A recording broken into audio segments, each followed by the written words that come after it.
obviously not exactly the result what you were hoping for against Richmond. What's the view from the players? How you treating this final game against the Dogs? What are you hoping to get out of it? Yeah, it's an interesting week. The last game of the season when you can't play finals, we've got a whole group of players in lots of different boats. So we have a large contingent who are very excited for VFL finals. So they're preparing for that. We've got big boys playing his last game of his career. We've got other guys. I think we've got 12 or 14 guys who are out for the season now. So everyone's in a bit of a different position, and we've talked about making sure we get the most out of this last game. I think the Richmond game left a bit of a sour taste in our mouth. So we want to make sure that we finish the season strongly and we send off Big Boy in the right way. Like preparing with him, is like it's 12 guys that have pretty much everything left, but what's it like preparing with him? That's a chunk of the squad that have for an area.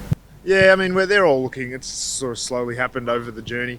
And I think a lot of teams are in that same position where you have a lot of players who are preparing for next season already. And, this is a break for us, but we're on a longer journey and we know that we're trying to build a team and a club that will be really successful in finals, and we won't get to play them this year, but as we look to build that, I think having players who are not playing at the moment every week, only 22, and the Medi-sub gets to run out, so you've always got around 20 players that are preparing for something else in a different way, and this week's no different. Randy for us had a big challenge, and you stuck with him with confidence with that matchup when he was moved on. How has he responded? Obviously, a bit of attention in terms of 8 goals is never what you want against the defender, but he seems like a pretty positive sort of guy. How's he sort of been? Yeah, so James Blank started on Lynch, and he just got outpointed a little bit by a fantastic player. I mean, our 3 key defenders in the game. Emerson Jack has only played a handful of games as a defender. And James Blank was a mid-season pickup, and Denver's a couple of years in as an early pick with an exciting future, but still a little bit undersized to play on someone in as good a form as Lynch. So they all learnt an enormous amount playing on a very good player, and eventually we had to put Sis back there, but we learned something new about Sis, and I thought him and Finn Maginness were able to share roles a little bit, and both had really strong performances. Unfortunately, we couldn't keep it there the whole game, but it was good to get some experience into those guys. What do you see as his role going forward? Obviously, you mentioned Blanky's come up through the mid-season, and Emerson Jagger is a defender now, some bigger body guys, and you've sent Cross to come back as well next year too. So how do you see Denver's role? Is there still an ability to be that key defender, or could he change into something? Yeah, no, I think he's still going to be a key defender. He'll continue to grow. I mean, I'm really pleased with his progression as a player. He's coming along nicely. He's started to get a little bit more intercepting in his game. He started to defend one-on-one a lot better. And he's putting away a pretty good opponent every week now. Last weekend was obviously a more difficult when he had to go to Lynch but he didn't play on him for too long, and he only had one contest loss against Lynch. So he was reasonably good, but he's going to continue to grow and get bigger and stronger, and he's got a very bright future. Before, I put out during the week a couple of tweets and performance stats about his performances over the last 6 weeks since he sort of transitioned to a bit of that tagging role. Have you been disappointed he hasn't got a nomination for a Rising Star yet? Yeah, I have been a little bit disappointed. I think both him and Connor McDonald have played a lot of footy this year, and it'd be great if they got a nomination. So if anyone's listening and they play okay and do their part, then that would be good for them. But I think Finn, he goes under the, when you pick up the stats, unless you watch the game, you don't recognise how good a job he's doing. I think Shai Bolton was having, 6 or 8 shots on goal every game, and half of the possessions he got last week, he was in the centre bounce, where Finn wasn't going with him. So he actually kept him very, very quiet, and he's such a dynamic and fantastic player. And Finn's become really reliable in that role, and it's good when you've got another player that you just know will get the job done every week. And Finn's certainly been added to that category over the last probably 8 weeks. Marcus Windhager in a similar role as cover doing the same thing. But from your point of view, what is it about his running ability and I guess his skill set that you decided to sort of use him in that role? And do you think that tagging role is starting to come back? So long coaches sort of just back their own guys in, and it's starting to sort of come back in the game. I think most clubs have got something they can go to, and there's some that have it, week in, week out basis. And I think the thing with Finn is he's got an enormous amount of discipline and desire to get the best out of himself. And I think like most players, they'd love to be an offensive inside midfielder, and that's just they go and play and get 30 touches is their role.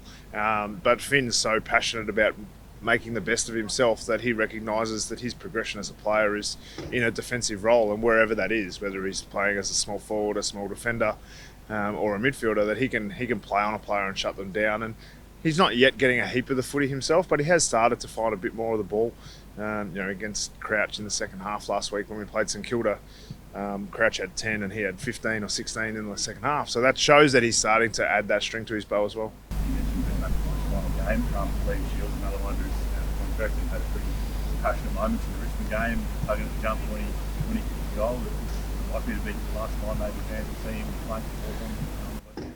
Yeah, we haven't. I mean, just maybe ask me next week. I think we got all of our list management and all those things happen next week. So still plenty of water to go under the bridge. I think we've got 13 players out of contract still. So Ben makes it 12 that are looking. So we've got plenty of things to work out. And the season is sort of finishing a little bit earlier, still into August. So we've got quite a bit of time to work out all those things, and we'll go through that in time. You have a pretty busy off season when it comes to free agents and player movement, given you've got obviously Ben to replace everything on there, specifically, but a few of those other older guys that are out of contract and there's some links to other clubs. Is that something you're expecting to be busy off period?